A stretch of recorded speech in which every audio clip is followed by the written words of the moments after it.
So to turn Lennox's lounge area into a dinette, you'll see on the bottom of each of the front seats, there's this lever here. So push the lever back, turn the seat with your other hand. Exactly the same on the driver's side. Turn it round. The table then slides back on the runner. Underneath the table there's a little black button here that you just pull out. It allows you to spin and pull out the extra leaf to open up the dining area, and then you have your worktop extension at the end of the cooking area, which gives you more surfaces to put things on. And then for just relaxing in the evenings, you can put the leaf back in, to play family games or relax. So moving over to the kitchen area, so we have the sink on one side and the hob on the other, and the work surface extension point on the side. When you're using the tap, you flick it up. It does move, however, be really careful because it is quite flimsy. Just take your time to avoid any damage. Cold to the front, hot to the back, and the mixer in the middle, just like your taps at home. On the hob side, left hand hob is for medium sized pots, right hand hob is for small pots. It says it's just next to the dial, so just be mindful. Push the dial in, turn and depress and spark, and as you see, the hob will just light. Move it back to the closed position to turn it off and the gas will go out. If you have been using the hob, let it cool fully first before closing the glass, otherwise these glass tops do shatter, so just be careful. And for the oven, grill, same idea. This is for your grill side, the other side's for your oven. Press it in, turn and depress the igniter and the gas will light. And the same for the grill side. Turn it to the grill side, spark, and it will light. When you're using the grill, you have to make sure the door's left open. It has a safety switch on it.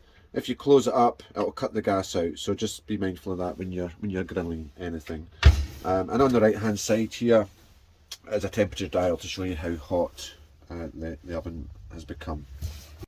Okay, so in here you have our shower room and WC. Light switch is just here to the left of the door. So you see you have your toilet, which spins at the top to give you more room. You see at the bottom here, this is the lever I was talking about. So to the back of the vehicle is open, to the front is closed. You obviously have it closed when you're driving around or not using it, and when you use it you open it up.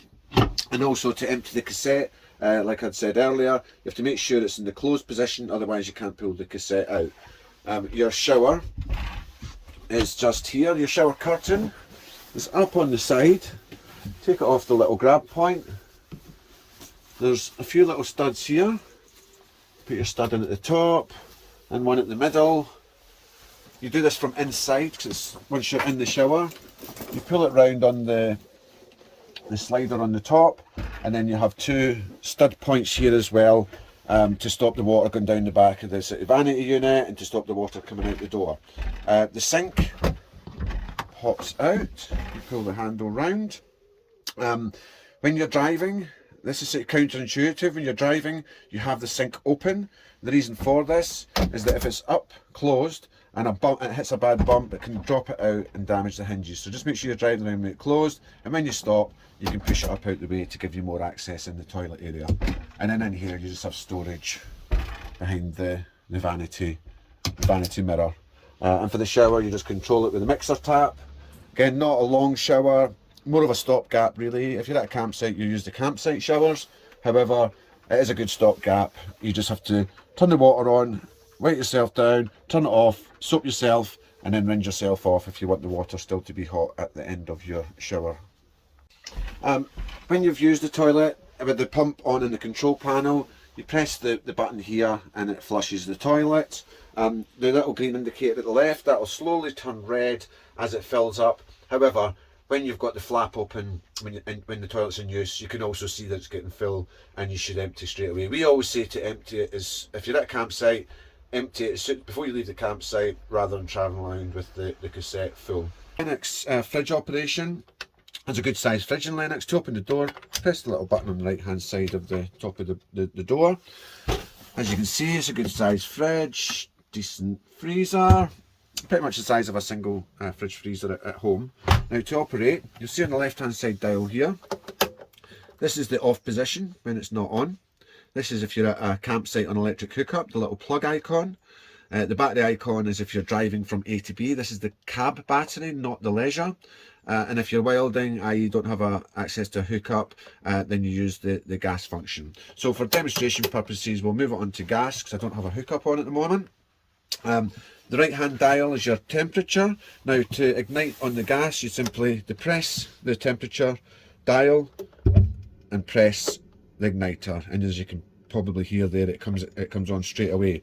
Now if you're on cab battery or electric hookup, you don't need to bother about depressing and igniting it because obviously it's not using gas, and providing you've got a hookup in place or the engine is on and you're driving from A to B, it'll just keep it chilled in between your journeys, or if you're at campsite, it'll keep it chilled rather than using gas. So just above the fridge freezer, we have a storage cupboard for jackets, clothes, etc. In here as well is located the rear table for the rear lounge area. This is the pedestal and the tabletop's just to the right. There's also a fire extinguisher in here for any fires. Just above on the right hand side of the kitchen as well, you'll see that there's a fire blanket. Now you use that for any pan fires, the fire extinguisher for everything else. So to take out the rear table, take out the pedestal, there's a little clip here at the front to take out the table top. Now what you do is you take out this little cap here in the middle of the floor. The pedestal can go in either way, there's not a single way for it, and then the tabletop simply sits on top and it gives you an area to have sort of cups of tea or lunch or whatever. Simply lift the top back off, out with the pedestal when not in use, and put the cap back on the hole. Okay, so when you're converting the rear lounge into a double, so you take out this side and the back. You'll see here there's two supports. Support comes out. There's a little groove on that side and one on there.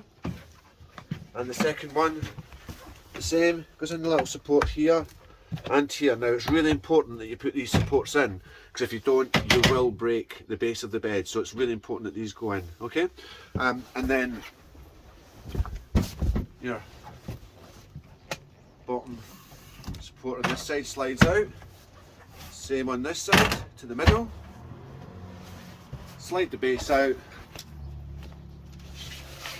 put the back in the back, this side slides over, these little jams on the back, they're not studs that you just take off, put it on this side, and then you make up your bed. And while I've got the top cushions off, you'll see that if you just lift this up, in here you have your roll-out table and your camping chairs for alfresco dining, and also your levelling blocks are in here as well. Make it back up, so put your base in and your back, you can lift up the top, and again same on this side, push your base back in. Now, under this side of the back seats, you've got your electric hookup, your camping gas barbecue, which is a CV300 gas bottle included, and also your freshwater hose is located in the bag under here as well. Okay, so just to demonstrate the blackout blinds and the fly screen, they're all exactly the same and all work in the same manner. Literally get your fingers under the little groove in here, simply pull it till it closes, really easy, and then when you pull it back down, they come with the fly screen. Just pull the little jam here and it allows you to retract the fly screen as well. For the window operation, push the little black buttons on the bottom ones, make sure you push them in. The side ones don't have it.